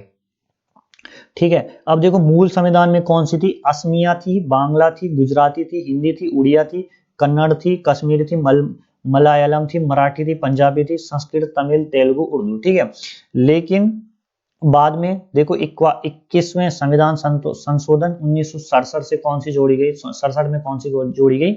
सिंधी को जोड़ा गया। सबसे पहले कौन सी जोड़ी भाई? तो सिंधी जोड़ी। ठीक है, ध्यान रखना आपने कि सबसे पहले कौन सी जोड़ी? सिंधी जोड़ी। ठीक है, उसके बाद क्या होता है? बाद में 71वें संविधान संशोधन से 3 भाषाएं और जुड़ती है, कोंकणी, मणिपुरी और नेपाली। ठीक है, अब देखो ऑप्शन में क्या दे सकता है कि अनुसूची 8 में नेपाली क्या है? इंक्लूड। हाँ है। ठीक है, तो इस तरीके से आप देखो कंफ्यूज करने की, क्योंकि नेपाली तो कहाँ बोली जाती है? नेपाल में बोली जाती है, सोचेगा आदमी, लेकिन है कहाँ? यहाँ पर है। ठीक है, इंडिया में है। बोडो, डोगरी। ठीक है, डोगरी कहाँ की? जम्मू कश्मीर की। मैथिली, संथाली। ठीक है, ये जोड़ी गई 92वें संविधान संशोधन 2003 से। ठीक है, 3 बार संविधान संशोधन करवाया गया और कौन भाषाएं जोड़ी गई। ठीक है, आज कितनी है? टोटल 22 है। ठीक है, तो इस तरीके से आप याद रखना। ठीक है, चलिए अगला ही टॉपिक देख लेते हैं। अब ध्यान देना भाई। ठीक है, विश्व हिंदी सम्मेलन। ठीक है, पहला। ठीक है, 1975 में हुआ था पहला। ठीक है, और ये कहाँ हुआ था? नागपुर, भारत में हुआ था। कहाँ हुआ था? नागपुर में हुआ। ठीक है, दूसरा कहाँ हुआ? पोर्ट लुई, मॉरिशस में हुआ। पोर्ट लुई, मॉरिशस में हुआ। तीसरा कहाँ हुआ? नई दिल्ली में हुआ। कहाँ हुआ? नई दिल्ली में। फिर चौथा कहाँ हुआ? पोर्ट लुई में। ठीक है, पांचवा कहाँ हुआ? पोर्ट ऑफ स्पेन में हुआ। ठीक है, छठा कहाँ हुआ? 1999 लंदन में हुआ। ठीक है, सातवां कहाँ हुआ? पारा मारिबो, सूरीनाम में हुआ। ठीक है, आठवां कहाँ हुआ? न्यूयॉर्क, अमेरिका में होता है। ठीक है, नौवां कहाँ हुआ? जोहान स्पर्ग में हुआ। ठीक है, तो 10वां कहाँ हुआ? 10वां आपका होता है कहाँ? 10वां होता है आपका भोपाल में। ठीक है, ये इंडिया में होता है भाई। ठीक है, तो इस तरीके से आप लोग इनको याद रखें। देखो अब मैं तुम्हें कर्म के लिए मैं आप लोगों को एक ट्रिक बताना चाहता हूँ। ठीक है, कोई भी चीज आए, सीक्वेंस की कोई भी चीज आती है तो आप किस तरीके से उन्हें याद रख सकते हो। ठीक है, इस तरीके से आप लोग देखो, आप जहां भी रहते हो, गांव में रहते हो, कस्बे में रहते हो, तो एटलीस्ट अगर आपको 10 10 घर का भी पता है ना, 10 घर का। ठीक है, तो आप लोग क्या कर सकते हो? सीरियल से उनके नाम रखिए। ठीक है, कि पहला उसके घर का नाम है नागपुर। ठीक है, उसका रिलेटेड कीजिए उनके यहाँ से, पोर्ट लुई। ठीक है, नई दिल्ली। ठीक है, तो आप लोग जब तक आप देखो रटने बैठोगे ना इतनों को, ठीक है भाई, तो रटने में तो ये पता नहीं कितने 3-4 घंटे तो 2 1.5 2 घंटे तो लेंगे ही लेंगे आपके, ठीक है, कि आपको फिर पहले देखना पड़ेगा, हो जाएंगे आपको 1.5। लेकिन अगर आप इनको समझने की कोशिश करोगे ना तो आपको 10 मिनट में ये याद हो जाएंगे, ठीक है। आप ट्राई कर लेना, ठीक है, कि किस तरीके से आप एक घर का नाम ये रखा, कुछ रिलेटेड कर लिया, ठीक है, दूसरे घर का ये रख लिया, तीसरे घर का, तो 10 घर में आपका काम चल जाएगा, ठीक है। अब देखो देवनागरी लिपि का सही विकास क्रम, ठीक है, तो देवनागरी लिपि सबसे पहले कौन सी लिपि आई, ब्राह्मी लिपि आई, ठीक है, गुप्त लिपि आई, नागरी लिपि आई, और फिर कौन सी लिपि आई, देवनागरी लिपि आई, ठीक है। 1955 में गठित प्रथम राजभाषा आयोग के अध्यक्ष कौन थे, बीजी खैर थे, ठीक है। तो ये चीजें इसमें थी। अब देखो भाई आ गई अब बढ़िया सीरीज, ठीक है, जीएस के लिए, ठीक है। तो जीएस के लिए आप लोग देखना, ठीक है, ये 25 क्वेश्चन है, ठीक है, 30 नहीं है बल्कि कितने हैं, 20 है। जीएस सुपर 25, कभी 30 होंगे कभी 20 होगी, इस तरीके से मैं लाऊंगा, ठीक है। विश्व मृदा दिवस कब मनाया जाता है, तो ये मनाया जाता है दोस्तों 5 सितंबर को। कब मनाया जाता है, 5 सितंबर, ठीक है। ये देखो आप यकीन माने आपके पेपर में जितने भी दिवस है ना, जनवरी से लेकर दिसंबर तक याद कर दीजिए आप, उन सबके, ठीक है, सबको याद करिए, बहुत ही इंपॉर्टेंट है, ठीक है। विश्व मृदा दिवस कब मनाया जाता है, 5 दिसंबर को, ठीक है। दूसरा राष्ट्रीय युवा दिवस, ठीक है, राष्ट्रीय युवा दिवस कब मनाया जाता है, 12 जनवरी को, ठीक है। इसी दिन क्या होता है, जो हमारे स्वामी विवेकानंद जी है उनकी वो क्या है, उनका जन्म हुआ था, ठीक है, 12 जनवरी को, ठीक है। तो 12 जनवरी को उनका बर्थडे आता है, तो इसलिए हम क्या मनाया जाते हैं, युवा, ठीक है, युवा थे और कितने ओजस्वी थे, इसीलिए, ठीक है, उनका जो हम भारतीय लोगों के लिए योगदान है उसके स्मृति में हर साल युवा दिवस मनाया जाता है 12 जनवरी को, ठीक है। दूसरी बात, इसरो, ठीक है, इसरो का मुख्य कौन है, ठीक है, इसरो जो है, ठीक है, ठीक है, ISRO, ठीक है, ठीक है। देखो ISRO Indian space research organisation, ठीक है। तो इसके मुख्य कौन है, के सिवान है भाई, कौन है, के सिवान, ये नाम आपने ध्यान रखना। उसके बाद देखिए आप लोग, या आरबीआई की स्थापना कब हुई, ठीक है, आरबीआई की स्थापना कब होती है, 1 अप्रैल 1935 को, ठीक है। ये क्वेश्चन आपको पता नहीं क्यों ये फेवरेट है, ठीक है, हर एग्जाम में पूछा जाता है। आप यूपी लीजिए, उत्तराखंड लीजिए, हिमाचल प्रदेश लीजिए, मैंने हर जगह ये क्वेश्चन देखा, ठीक है। राष्ट्रीय गान पहली बार कब बनाया गया, तो 1911 में, ठीक है। 1911 में क्या मनाया गया, राष्ट्रीय गान मनाया गया, ठीक है। और कब कौन आया था, कहाँ कौन, 1911 में ही यहाँ कौन आया था, जॉर्ज पंचम भी आया, वो भी आया था, जॉर्ज पंचम भी आया था, ठीक है। जॉर्ज पंचम भी क्या आया था, भारत आया था, ठीक है, ये ध्यान रखना आपने, सम्राट था इंग्लैंड का, ठीक है। उसके अलावा 1911 में जो बंगाल विभाजन हुआ था ना, वो फिर से बंगाल को क्या कर दिया गया था, एक कर दिया गया था, ठीक है। तो यानी कि 1911 से बहुत सारी चीजें हैं भाई, ठीक है।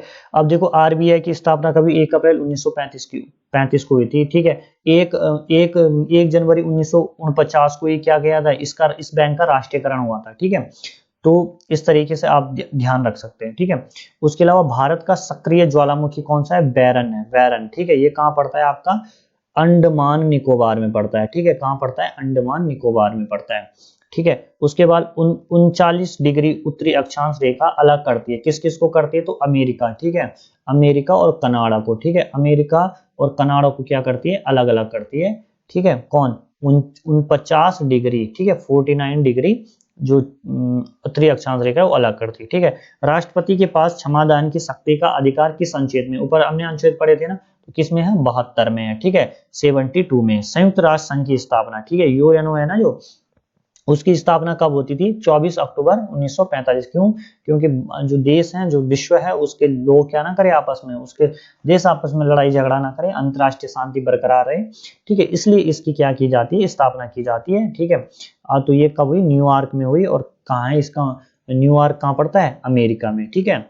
अब ध्यान देना, ठीक है। बंगाल, अब देखो ये क्वेश्चन नहीं दिख रहा है, ठीक है, लेकिन मैं आपको इसको पढ़ के सुना लेता हूँ, ठीक है। 8वां प्रश्न है, बंगाल विभाजन कब हुआ, ठीक है, तो ये होता है भाई 1905 में होता है, लॉर्ड कर्जन करता है, आई ना बात, 1911 में एक हुआ, ठीक है, 1905 में, ठीक है, 1905 में लॉर्ड कर्जन के द्वारा। और इसी टाइम पर क्या होता है, देखो स्वदेशी, जैसे ये करता है ना, बंगाल अलग होता है, तो इसके विरोध में कौन सा आंदोलन चलाया जाता है? स्वदेशी आंदोलन चलाया जाता है, जिसके कर्णधार कौन? बहुत सारे लोग होते हैं। कौन कौन चलाते हैं? अलग अलग जगह पे अलग अलग लोग चलाते हैं। रविन्द्रनाथ टैगोर हो गए आपके, बाल गंगाधर तिलक हो, तो मेन इन्हीं के नाम है।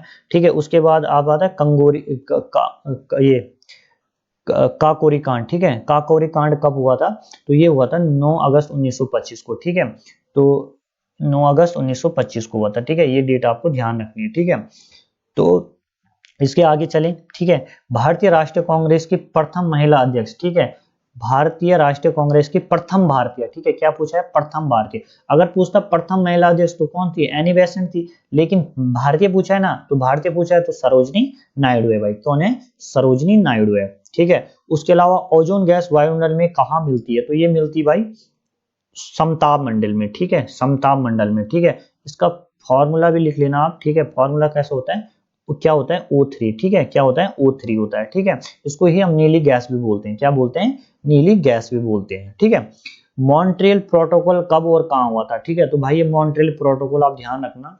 ठीक है, ये 1987 में होता है और कहाँ होता है? कनाडा होता है, कनाडा में होता है। ठीक है, ब्लैक पैगोंडा। ठीक है, ये प्रश्न भी बहुत इंपॉर्टेंट है। ब्लैक पैगोंडा किस मंदिर को कहा जाता है? तो ये कहा जाता है कोणार्क सूर्य मंदिर को कहा जाता है। ठीक है, ये कहाँ है? उड़ीसा में। कहाँ भाई? उड़ीसा में है। ठीक है, उसके बाद सिमलीपाल आया था ना, ऊपर देखा था हमने। सिमलीपाल राष्ट्रीय उद्यान कहाँ स्थित है? तो ये है उड़ीसा में। कहाँ है? उड़ीसा में। सिडबी बैंक का मुख्यालय। ठीक है, तो ये कहाँ है? लखनऊ में है। कहाँ है? लखनऊ में। नाबार्ड बैंक की स्थापना कब हुई थी? ठीक है, तो नाबार्ड बैंक की स्थापना हुई थी भाई 1982 में। ठीक है, 12 जुलाई 1982। ठीक है, और किसकी सिफारिश पर हुई थी? शिवरमन समिति की सिफारिश पे उसकी स्थापना हुई थी। ठीक है, उसके बाद देखना भाई, हड़प्पा सभ्यता का बंदरगाह है। तो हड़प्पा सभ्यता का बंदरगाह कहाँ है? लोथल में है। कहाँ है? लोथल में है। ठीक है, उसके बाद भारत की पहली रामसर साइट है। ठीक है, तो भारत की पहली रामसर साइट कौन सी है? चिल्का झील है। चिल्का झील है, जो कहाँ, जो है क्या है? खारे पानी की झील है, और कहाँ पड़ती है? आपके उड़ीसा में पड़ती है। ठीक है, उसके बाद आप देख लेना भाई। ठीक है, श्वेत क्रांति के जनक, श्वेत क्रांति के जनक कौन है? तो वर्गीज कुरियन है। कौन है? वर्गीज कुरियन है। सोनू सूद। ठीक है, देखो सोनू सूद, आप ध्यान रखना इस नाम को। ठीक है, बहुत ही इंपॉर्टेंट नाम है। ठीक है, आएगा यहाँ से। सोनू सूद की आत्मकथा का नाम क्या है? तो आई एम नॉट मसीहा। ठीक है, कि मैं कोई भगवान नहीं हूँ। ठीक है, ये सोनू सूद की आत्मकथा किसने लिखी है? मीरा अय्यर ने लिखी है। ठीक है, मीरा अय्यर आप ध्यान रखना। ठीक है, मीरा अय्यर। ठीक है, मीरा आप ध्यान रखना। ठीक है, उसके अलावा फिक्की की स्थापना कब हुई? ठीक है, फिक्की। ठीक है, तो फिक्की की स्थापना कब हुई थी? 1927 में हुई थी। वर्तमान अध्यक्ष हैं इसके उदय शंकर। ठीक है, उसके अलावा रेंगती हुई मृत्यु। ठीक है, रेंगती हुई मृत्यु से आशा है। ठीक है, तो मिट्टी का जो अपवर्तन होता है, अपवर्दन होता है, कटाव होता है, उसे क्या बोलते हैं? रेंगती हुई मृत्यु बोलते हैं। ठीक है, उसके अलावा अंबेडकर जी की पार्टी का नाम क्या था? ठीक है, अंबेडकर जी की पार्टी का नाम क्या था? तो लेबर पार्टी। ठीक है, लेबर पार्टी। तो आपको कमेंट बॉक्स में ये बताना भाई कि अंबेडकर जी ने बाद में कौन सा धर्म स्वीकार कर दिया था। जिस जिसको पता होगा कमेंट कर देना। ठीक है, वुआन डायरी के पुस्तक के लेखक है। ठीक है, देखो कोरोना वायरस आया था ना, तो उसी से संबंधित है बुक। ठीक है, तो ये है चाइनीज है व्यक्ति है, तो ये है फांग यांग की बुक। किसकी है? फांग यांग। ठीक है, चलिए, ये तो हो गया भाई जीएस के कुछ प्रश्न। ठीक है, अब है उत्तराखंड सुपर 40 सीरीज। ठीक है, नंदा देवी शिखर। ठीक है, अब उत्तराखंड के क्वेश्चन है भाई। ठीक है, नंदा देवी शिखर कहाँ है? ठीक है, तो ये कहाँ है? उत्तराखंड में। ठीक है, उत्तराखंड में है और चमोली में। ठीक है, कहाँ है? चमोली में। ठीक है, नंदा देवी शिखर कहाँ है? चमोली में। और कितनी है इसकी हाइट? 88 8817। ठीक है, 8817 इसकी क्या है? हाइट है मीटर में। ठीक है, ये भी आप ध्यान रखना। फूलों की घाटी किस राज्य से संबंध है? ठीक है, तो ये उत्तराखंड में फूलों की घाटी उत्तराखंड में है। कहाँ है? ये भी कहाँ है? चमोली में। ठीक है, चमोली में। ठीक है, और किसने खोजी थी? ये तो ये खोजी थी फ्रैंक स्माइट ने। किसने खोजी थी? फ्रैंक स्माइट ने। ठीक है, लिख नहीं पा रहा हूं मैं यहाँ पे, तो आप लोग नोट कर लेना जो मैं बोल रहा हूँ। फ्रैंक स्माइट ने, वैसे आप लोगों ने लिखा होगा भाई। ठीक है, इतना मुझे पूरा भरोसा है। ठीक है, उत्तराखंड के प्रथम राज्यपाल थे तो वो सुरजीत सिंह बरनाला था। ठीक है, यहाँ पे आप ध्यान रखना भाई, जितने भी आज तक राज्य, पता नहीं ये यूके ट्रिपल एससी का यू क्यों फेवरेट क्वेश्चन है, ये राज्यपाल ही हर बार पूछता है। ठीक है, तो ये पहला ही ना पूछे, जितने भी राज्यपाल हुए सबको आप 8 9 जितने भी हैं उनको याद कर लीजिए। ठीक है, ठीक है, बहुत सारे लोगों के मन में ये प्रश्न उठता रहता है कि भाई वीडियो तो खूब बनाता है, तूने भी कोई एग्जाम निकाला है? तो भाई मैंने अपनी लाइफ में सिर्फ एक ही एग्जाम दिया था, इंडियन नेवी का, ठीक है, सच बता रहा हूँ। और वो मैंने क्वालिफाई किया था, ठीक है। उसके अलावा मैंने कोई फॉर्म वॉर्म नहीं भरा, क्योंकि मैं मैं कहीं और नहीं था मेरा इंटरेस्ट, ठीक है, क्योंकि मुझे पॉलिटिक्स में इंटरेस्ट है, ठीक है। और लेकिन जो भी मैं करता हूँ वो सब एक मेरा शौक है, पढ़ाना और पढ़ना, ठीक है। इसलिए मैं ये नहीं कि मैं पॉलिटिक्स से जुड़ा हूँ तो मैं पढ़ाई नहीं करूँगा, पढ़ाई लिखाई नहीं करूँगा, ठीक है। और इस बार मैंने भी फॉर्म भरा है, तो देखिए इंशाल्लाह क्या होता है। केदारनाथ मंदिर कहाँ स्थित है? ठीक है, तो ये है आपका रुद्रप्रयाग में, ठीक है, रुद्रप्रयाग में, ठीक है, रुद्रप्रयाग में। लाल बहादुर शास्त्री राष्ट्रीय प्रशासनिक अकादमी कहाँ स्थित है? तो ये मसूरी में है। कहाँ है भाई? मसूरी में, ठीक है। उत्तराखंड में कौथिग कहा जाता है, तो किसको बोला जाता है? मेला को बोला जाता है। किसको बोला जाता है? मेला को बोला जाता है, ठीक है। मंदाकिनी, ठीक है, मंदाकिनी, ये आपने ध्यान रखना है, मंदाकिनी व अलकनंदा का संगम स्थल, ठीक है, ठीक है, जहां पर भी ये कहाँ है? रुद्रप्रयाग में, ठीक है। तो मंदाकिनी और अलकनंदा, ठीक है, रुद्रप्रयाग है, ठीक है।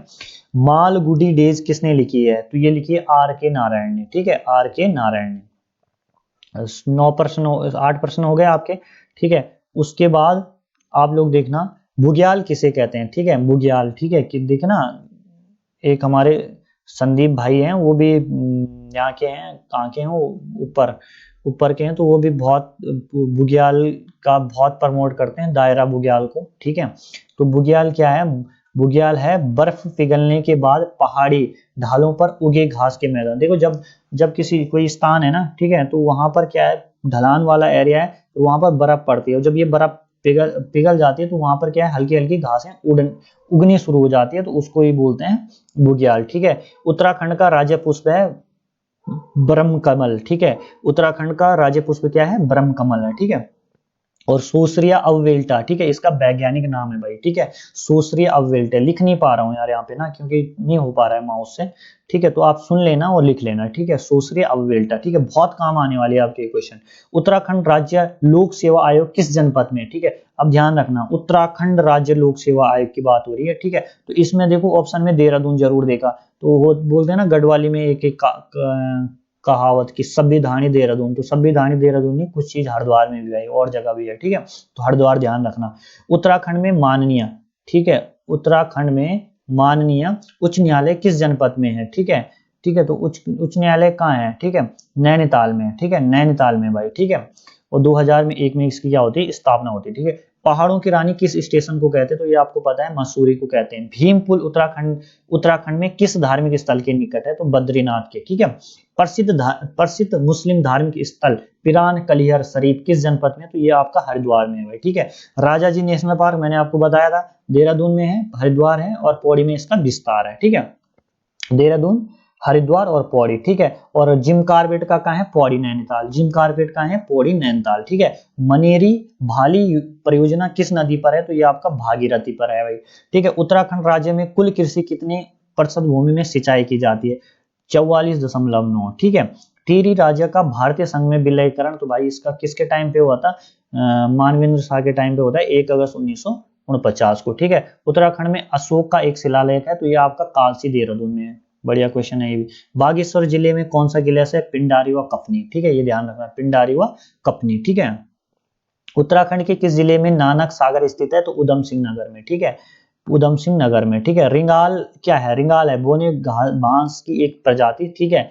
सिडकुल का संबंध है उद्योग, ठीक है, सिडकुल का संबंध है उद्योग। उत्तराखंड में सबसे बड़ा कागज उद्योग है लाल कुआं में। कहाँ है? लाल कुआं में, ठीक है, लाल कुआं में, ठीक है। उत्तराखंड में गंगोली हाट किन नदियों के मध्य स्थित है? सोनगंगा और मंदाकिनी, ठीक है।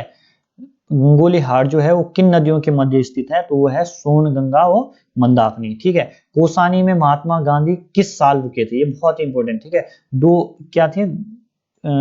1929 में, ठीक है। कोसानी कहाँ पड़ता है आपका? अल्मोड़ा में, ठीक है, 1929, ठीक है, ध्यान रखना भाई, ठीक है।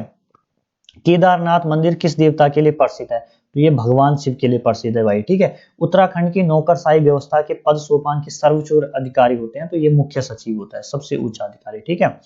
उसके अलावा हम बात करें उत्तराखंड में कौन सी लोकसभा सीट अनुसूचित जाति के लिए आरक्षित है? तो कौन सी? अल्मोड़ा है, ठीक है, अल्मोड़ा है, ठीक है। लाखा मंडल स्थित है देहरादून में।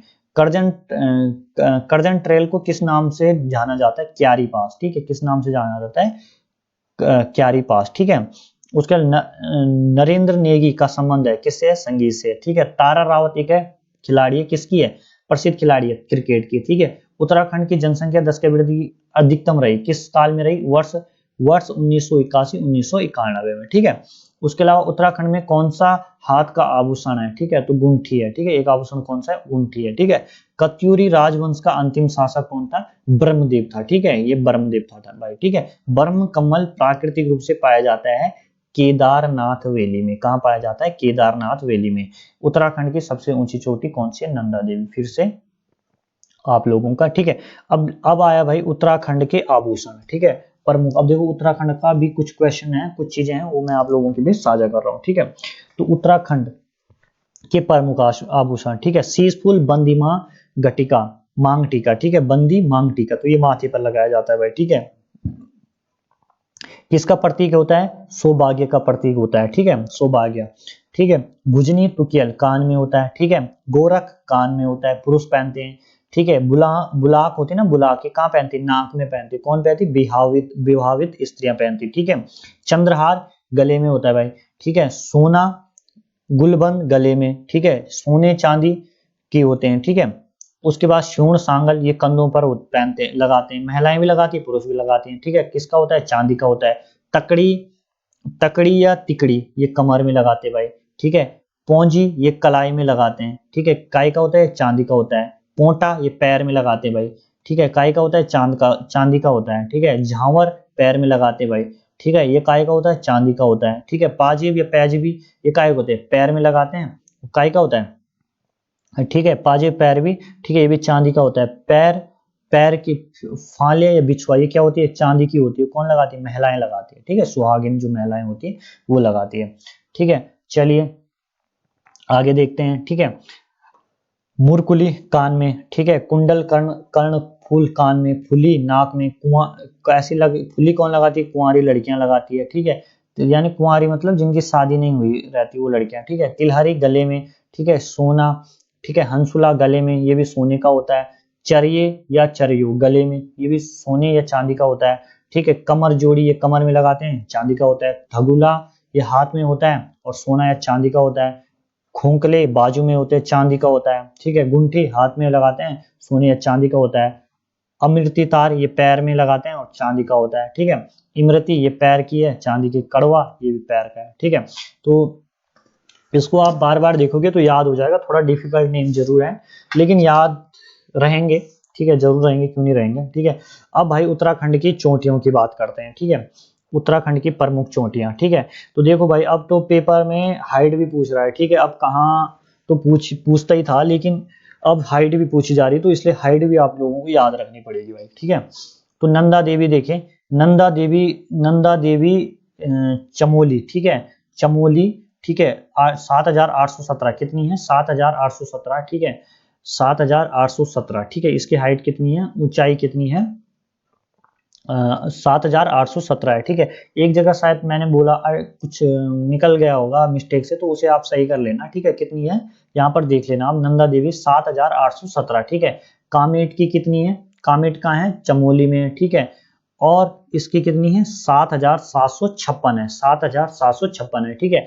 विशेष क्या है इन दोनों में? राज्य का सर्वोच्च शिखर है, ठीक है, राज्य का सर्वोच्च शिखर है नंदा देवी, ठीक है। और दूसरा कौन सा है? दूसरा है आपका कामेट, ठीक है, दूसरा कामेट है। और तीसरा सर्वोच्च क्या है? नंदा देवी पूर्वी, ठीक है। और चौथा है माणा, ठीक है, चौथा माणा है, ठीक है। तो इस तरीके से आप ध्यान रख लेना इनका। बद्रीनाथ भी चमोली में है, चौखंबा भी चमोली में है, त्रिशूल भी चमोली में, संतोपत भी चमोली में, द्रोणगिरी भी चमोली में, केदारनाथ चमोली उत्तरकाशी में, कालंगु चमोली में, हाथी पर्वत देवस्थान नंदा घाटी सब चमोली में, नीलकंठ चमोली में, ठीक है। उत्तरकाशी की प्रमुख चोटियां भागीरथी का है उत्तरकाशी में, ठीक है। श्रीकंठ कहाँ है? उत्तरकाशी में है, ठीक है। गंगोत्री कहाँ है? उत्तरकाशी में। यमुनोत्री उत्तरकाशी, बंदरपुर उत्तरकाशी, ठीक है। पंचाचूली ये पिथौरागढ़ में, जो डिफरेंट होता है वो थोड़ा आता है भाई, ठीक है। नाहन पर्वत श्रृंखला ये नैनीताल में भाई, ठीक है। नाहन पर्वत श्रृंखला ये नैनीताल में है, ठीक है। अब देखो भारत व विश्व की चोटियां, ठीक है। अंतिम पेज है, भारत व विश्व की चोटियां, ठीक है। तो सबसे भारत की जो चोटियां हैं, तो सबसे पहले भारत की चोटियां क्या है? कंचनजंगा, ये कहाँ है? सिक्किम में। नंदा देवी, ठीक है, ये उत्तराखंड में, ठीक है। कामेट, ठीक है, ये उत्तराखंड में। सल्टारो कांगड़ी ये जम्मू कश्मीर में। सैंसर कांगड़ी ये जम्मू कश्मीर में, ठीक है। अब देखो भाई, ये ध्यान है, विश्व की ऊंची चोटियां, ठीक है। ये यहाँ पर क्यों लिखाया गया? ये शुद्ध रूप से भारतीय नियंत्रण के शुद्ध रूप से तो कंचनजंगा, ठीक है। लेकिन अगर सिंपल पूछा जाए ऑप्शन में K2 भी दिया गया है, ठीक है, तो ये भारत होगी, ठीक है। K2 क्या होगी? K2 होगी, ठीक है। भारत की क्या होगी? K2 होगी, ठीक है। एवरेस्ट सबसे ऊंची है, ठीक है। एवरेस्ट के बाद क्या है? एवरेस्ट का है नेपाल में है, 8,848 है, ठीक है। K2 गॉडविन ऑस्टिन कहाँ है? कारकोरम श्रेणी में। कहाँ है? कारकोरम में है और भारत में, ठीक है। कारकोरम रेंज पड़ती है ना हिमालय की, वही है, ठीक है। 8,611 है इसकी, ठीक है। कंचनजंगा है, कंचनजंगा कहाँ है? कंचनजंगा भारत के सिक्किम में है, ठीक है। नंगा पर्वत अरुणाचल वो जम्मू कश्मीर, ठीक है। एकांग गुआ किसकी है? इंडीज में है, अर्जेंटीना में, ठीक है। तो इस तरीके से दोस्तों ये क्लास थी, ठीक है। आई होप आप लोगों को अच्छी लगी होगी, ठीक है। और आप लोग देखना इसको, ठीक है। बहुत ही काम की क्लास है और बहुत ही काम का कंटेंट है, ठीक है। आपको जरूर इसी क्लास में से आप यकीन मानिए कि 5 से 7 क्वेश्चन आपको एग्जाम में देखने को जरूर मिलेंगे, ठीक है। 5 से 7 क्वेश्चन, ठीक है। ज्यादा की बात मैं नहीं करता, सिर्फ इस क्लास से मैं 5 से 7 क्वेश्चन की बात कर रहा हूँ। जितने भी लोग वीडियो और बीपीडीओ की तैयारी कर रहे हैं, ठीक है, इनके अगल बगल होंगे, इनके आसपास होंगे, परंतु क्वेश्चन जरूर आएंगे, ठीक है। तो चलिए दोस्तों, आज की क्लास खत्म करते हैं, ठीक है। मैं हर संडे को आपके बीच एक क्लास लेके आऊंगा, ठीक है, हर संडे को, ठीक है। तो आज नहीं भी होंगे तो हमने कम से कम ये भी कर दिए होंगे तो 10-12 टॉपिक हमने क्या किए? कवर किए, ठीक है। तो आप लोग चैनल को ज्यादा से ज्यादा शेयर करना, सब्सक्राइब करना, ठीक है। अच्छी लगे क्लास तो आप अपनी प्रतिक्रिया कमेंट बॉक्स में जरूर देना, ठीक है।